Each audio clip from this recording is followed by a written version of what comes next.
Satisfied feel कर रहा हूँ कि जो मैंने किया उसका रिज़ल्ट अच्छा आया है और मुझे खुशी हुई कि आकाश का तो बहुत ज़्यादा इसमें कंट्रीब्यूशन है, क्योंकि हमारे यहाँ का जो जो सेटअप है एजुकेशन का वो इस तरफ नहीं जाता, मतलब फाउंडेशन से हम इस तरफ कभी जाते नहीं हैं कि आगे जाके हमें कभी जेई एडवांस देना होगा या कोई ओलंपियाड देना होगा। तो आकाश का तो इसमें बहुत ज़्यादा कंट्रीब्यूशन है कि उसने मुझे इस तरफ डायरेक्ट किया, तो फिर मेहनत में भी मुझे बहुत ज़्यादा हेल्प की और लॉकडाउन में भी ऑनलाइन टीचिंग में और हर एक चीज़ मतलब दस्तयाब करवाई।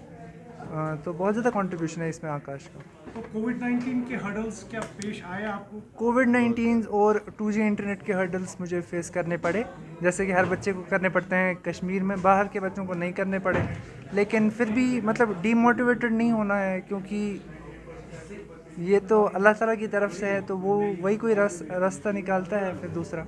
ये कि उनके लिए आप क्या मैसेज देंगे जो ज़्यादातर मोबाइल पर ही अपना टाइम जो है स्पेंड करते हैं?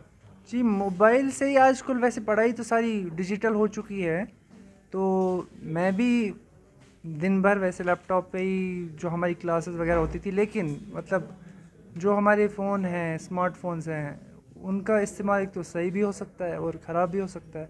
तो जो बच्चे मतलब गेम्स की तरफ ज़्यादा अट्रैक्टेड होते हैं या फिर सोशल मीडिया पे यूज़लेस एक्टिविटीज़ करने में होते हैं, तो उनसे मैं यही कहूँगा कि अगर आप ये सपना रखते हैं जेई एडवांस करने का और सोचते हैं कि मैं साथ में ये चीज़ें भी कर लूँगा, तो ऐसा मेरे हिसाब से तो पॉसिबल नहीं है। आपको पूरी जी जान लगा के इसके लिए खासकर मेहनत करनी पड़ेगी, तभी जाके आप ये हासिल कर सकते हैं। तो क्रेडिट किन को देंगे आप, क्योंकि इंस्पिरेशंस कौन कौन है आपके? मैं क्रेडिट्स तो पहले अल्लाह ताला को देता हूँ और फिर मेरे पेरेंट्स को, मेरे भाई बहन को, खासकर मेरे बड़े भैया, उनने मुझे पूरे इन जो लॉकडाउन का टाइम था उस दौरान उनने मतलब मुझे बहुत मोटिवेट किया। और मेरे जो ग्रैंड पेरेंट्स हैं उनने भी मुझे बहुत हेल्प की है। ये मेरे नाना जी हैं, इनने भी मुझे मतलब बहुत मोटिवेट किया। में बहुत सारी चीज़ें ऐसी हो रही हैं जिसके बारे में मतलब शायद लोगों को पता नहीं है कि वो आने वाले दिनों में इनको परेशान करेंगे। लोगों ने कभी भी ये सोचा ही नहीं कि बोर्ड एग्ज़ाम से आगे भी कोई ऐसी सीढ़ी है जो हमें चढ़नी चाहिए। कोई भी बच्चा जब भी कभी हम उसको अगर ऊंचाइयों पे लेके जाएंगे, तो मेरे हिसाब से सबसे पहला जो पैर बच्चा रखता है वो रखता है टीचर्स के कंधे पर, जो जिम्मेदारी उठाते हैं। बट मैं देख रहा था एक लंबे समय से कोई यहाँ पर जिम्मेदारी उठाने के लिए तैयार ही नहीं था। किसी ने ये सोचा नहीं कि जो बच्चे 12वीं क्लास में हमारे बाहर के स्टेट के बच्चों से पीछे छूट जाते हैं, ऐसा क्या हो रहा है कि उनकी जो नींव है वो 9th में, 10th में, 8th में वो कमज़ोर पड़ती जा रही है। इस चीज़ को हमने और हमारी टीम ने बहुत अच्छे से जाना समझा। हमने जब ये देखा कि टॉप 500 जो सीट्स होती हैं, वो बच्चे जो 12th क्लास के बाद JEE में या नीट में 500 बच्चों में आते हैं ऑल ओवर इंडिया में, उन बच्चों में एक खास बात पाई हमने कि 9th में और 10th में उन बच्चों ने बड़े बड़े जो ओलंपियाड उस टाइम पर थे, उन्होंने तभी से वो कोशिशें करनी शुरू कर दी। ये बिल्कुल उसी तरह से था जैसे कि एक शेर के मुंह में खून लग जाए, वो फिर कभी भी शिकार करना फिर वो बंद नहीं करेगा। तो 9th क्लास में एक एग्जाम है NSEJS, जिसके बारे में यहाँ पर किसी को समझ ही नहीं है कि उस एग्जाम की मतलब क्या इंपॉर्टेंस है। 10th क्लास में एग्जाम है NTSE, national talent search examination.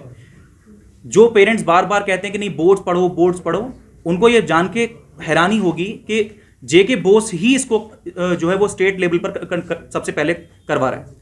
पर किसी बच्चे ने उस एग्ज़ाम में कभी सोचा ही नहीं। उसकी आज से पहले 2 साल पहले 36 टोटल सीट्स हुआ करती थी, ठीक है। NSEJS जिसमें कभी किसी ने सोचा नहीं, 0 सीट्स। आज से 6 साल पहले, 7 साल पहले हमारे यहाँ से पूरे श्रीनगर से, जो कि इतना बड़ा शहर है, बड़े बड़े नामी ग्रामी स्कूल है, किसी ने जिम्मेदारी उठाई नहीं, तो उसमें सिलेक्शन 0।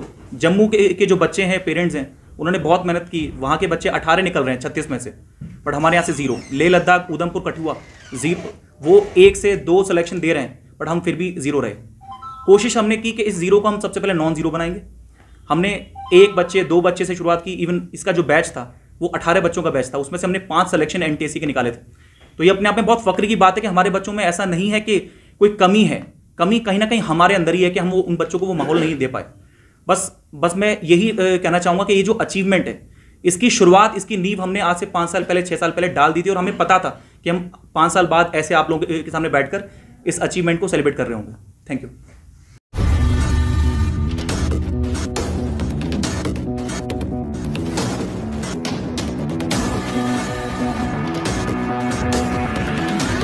INS.